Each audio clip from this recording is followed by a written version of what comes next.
Hai că are vreme. Du-te mai încolo.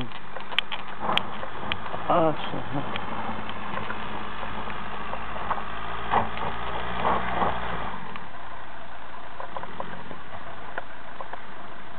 Ai gafat o lică.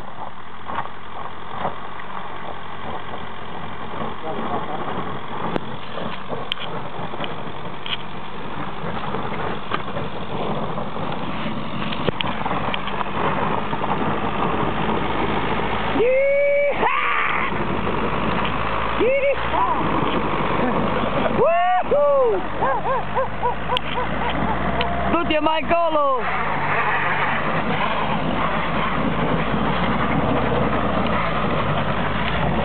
De să meargă!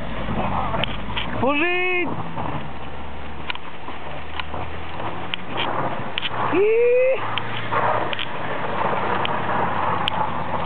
Hai să scăpăm, băga mea-și picioarele!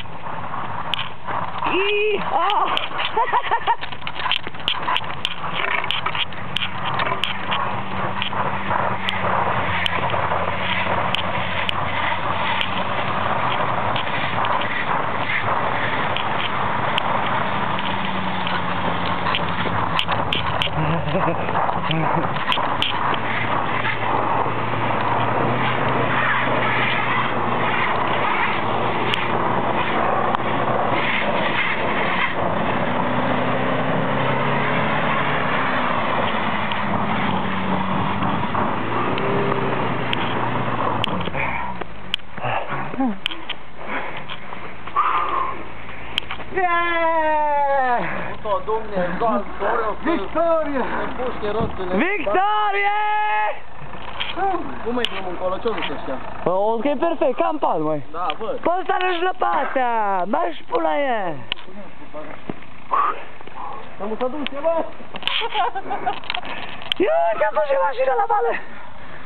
Ăștia nu mai pornește. Da, nu, pulă. În ce parte o luăm? Acolo sau acolo? Dați cu banul, vă rog. Drumurile. Da? Pe ăștia n-au mașini de depășește-te Dumnezeu. Mergem încolo. După aia să coborâm la Izbilaj. Partea cealaltă, știi pe unde? Nu, încetut și portal. Încetut și cu treaba bună. Ia lopata, că mai veni, băi. Laurențiu, te zăpezești din partea aia, că noi mergem încolo.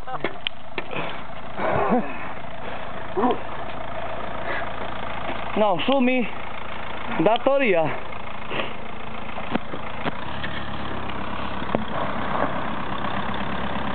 Vezi că vine o dubă. Da.